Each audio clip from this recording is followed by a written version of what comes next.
The storm rolled over the Wyoming plains like an angry god, dragging thunder across the sky and bending the tall grass flat beneath its howl. And Caleb Whittaker stood at his cabin door with a lantern in hand, watching lightning split the darkness in violent white veins. He had lived alone on this stretch of land for 5 years, 5 winters of bone, deep cold, 5 summers of dust and sweat, 5 springs without laughter in the house his late father built plank by plank. He hadn't ordered a bride, hadn't written for one, hadn't even entertained the idea after the woman he once loved chose comfort back east over the raw, uncertain life of a rancher. So when he heard frantic knocking beneath the roar of the storm, sharp and desperate, he thought for a moment it was his imagination playing tricks. But the knocking came again, weaker this time, and when he pulled the door open, wind and rain rushed inside, and there she stood. A woman in a soaked blue traveling dress clung to a leather case, her dark hair plastered to her pale cheeks, her eyes fierce despite the exhaustion carved into her features. "Are you Caleb Whittaker?" she asked, voice trembling but steady enough to carry through the thunder. He nodded once. "Then I believe I'm your wife." The words struck harder than the wind. Caleb stared at her, rainwater pooling at his boots, and for a heartbeat he wondered if this was some cruel joke. But there was no humor in her gaze, only resolve and something wounded. She stepped past him before he could answer, collapsing just inside the doorway as her strength gave out. Instinct overrode confusion. He shut the door against the storm and lifted her into his arms, surprised by how light she felt, how cold her skin was through the wet fabric. As he carried her to the fire, one thought burned brighter than the lightning outside. He had never sent for a bride, so why had one been sent to him? Her name was Eliza Monroe, and by the time she woke hours later wrapped in one of his wool blankets, the storm had not lessened. It battered the cabin walls, shook the windows, and seemed determined to tear the world apart. Caleb handed her a tin cup of coffee and watched the way her fingers trembled around it, not with weakness now, but with restrained emotion. She explained in careful detail. Her brother had answered an advertisement in her name after their family fell into ruin. A widowed rancher in Wyoming had supposedly written requesting a wife who was resilient, educated, and unafraid of hard work. The letters she'd been shown bore Caleb Whittaker's signature. The passage west had been arranged swiftly. By the time she discovered inconsistencies in the correspondence, she was already bound for Cheyenne with no money and nowhere else to go.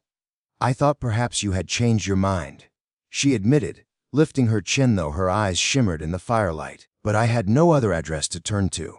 Caleb's jaw tightened. He had placed no advertisement, signed no letters, yet someone had used his name, and the realization settled heavy in his chest. Outside, lightning flashed, illuminating the determination etched in Eliza's expression. She was not fragile, not foolish. She had crossed half a country alone to stand at his door in a storm. That kind of courage stirred something inside him he hadn't felt in years. "You can stay," he said at last, voice rough but certain, "at least until we sort this out."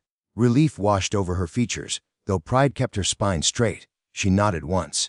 The cabin felt smaller with her inside it, warmer despite the tempest, and as thunder cracked overhead, Caleb realized the true storm had just begun, not outside, but within the walls of his guarded heart.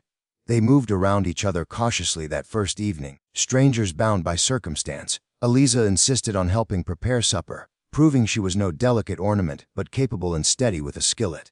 Caleb found himself watching the way firelight danced across her features, the quiet strength in the way she spoke of rebuilding her life no matter the cost. The wind howled down the chimney, sparks snapping in the hearth, and the cabin seemed suspended between isolation and intimacy. When another violent gust rattled the shutters, she startled, and he instinctively stepped closer. The air shifted, charged like the moment before lightning strikes. "You're safe here," he murmured, meaning more than protection from the storm. Her gaze met his, lingering longer than politeness required. There was fear in her situation, yes, but also defiance. She had not come seeking rescue, she had come seeking a future. The space between them narrowed, not by accident but by choice neither dared to name. Outside, rain lashed the earth. Inside, warmth grew thick and heavy, woven from shared glances and unspoken understanding. When he finally offered her his bedroom and prepared to sleep by the hearth, she surprised him by saying quietly, "I didn't cross the country to be treated like a burden." The words held fire. He studied her, saw the spark beneath her composure, and something inside him yielded. The storm outside roared louder, but it was nothing compared to the heat building between two lonely souls suddenly no longer alone.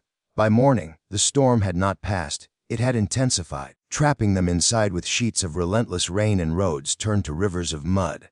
Caleb stepped onto the porch at dawn only to be forced back by wind that cut like a blade. They were stranded together, the world reduced to a cabin and the crackle of fire. Eliza braided her hair and rolled up her sleeves, surveying the space as though measuring how she might belong within it. She spoke of education, of her father's library long since sold, of dreams that had withered under debt and obligation. Caleb listened more than he had in years. He spoke, too, of cattle drives, of betrayal by a former partner who might well have forged those letters as some twisted scheme, of the loneliness that crept in during endless winters. Words came easier than expected. With every confession, the walls between them thinned. At midday, thunder shook the foundation so violently that Eliza instinctively reached for him. He caught her hands without thinking. They stood there, fingers entwined, breath mingling in the narrow space between them. The storm outside mirrored the one inside, wild, undeniable, alive. He had not ordered her, had not planned for her arrival, yet her presence felt less like intrusion and more like destiny rewriting itself in real time. As night fell again, candles flickered against the dark. The storm's fury seemed to concentrate over the cabin, thunder cracking so close it felt personal. Caleb secured the shutters while Eliza stoked the fire, the domestic rhythm of shared effort binding them together. When lightning struck somewhere nearby with a deafening boom, she gasped and turned, straight into him. The collision stole the air from both of them. For a suspended heartbeat they did not move. The heat between them was no longer subtle. It surged undeniable as the wind battering the roof. His hand rose to steady her, resting at her waist. Her breath hitched, but she did not step away. Instead, she lifted her gaze, and in her eyes he saw not fear but choice. The first brush of his lips against hers was hesitant, testing whether the spark would flare or fade. It flared, bright and consuming. The kiss deepened, fueled by weeks of uncertainty and years of loneliness. Outside, rain pounded the earth inside, warmth unfurled through every guarded corner of their souls. It was not reckless passion but something fiercer, a claiming of possibility, a refusal to let fate's cruel joke define them. The storm raged, yet within their embrace there was shelter. Later, when the thunder softened into distant rumbling, and the wind eased into steady rain, they lay side by side beneath heavy quilts, the fire casting amber light across the room. No promises had been signed, no official vows exchanged, yet something binding had formed between them, stronger than ink on paper. Caleb traced slow circles on her hand, marveling at how quickly his solitary life had shifted. Eliza rested her head against his shoulder, no longer the desperate traveler at his door, but a partner forged by adversity and courage. "You never ordered me," she whispered, half teasing, half vulnerable. He turned toward her, brushing a strand of hair from her face. "No," he agreed softly, "but I wouldn't send you back for anything." Outside, the Wyoming storm finally began to move east, its fury spent. In its wake lay soaked earth ready for new growth. Inside the cabin, two hearts once hardened by disappointment beat in steady rhythm, warmed not just by firelight but by the fierce, unexpected love that had ignited between them. The bride he never ordered had arrived like lightning, sudden and blinding, but she stayed like dawn after the storm, promising a future neither of them had dared to imagine.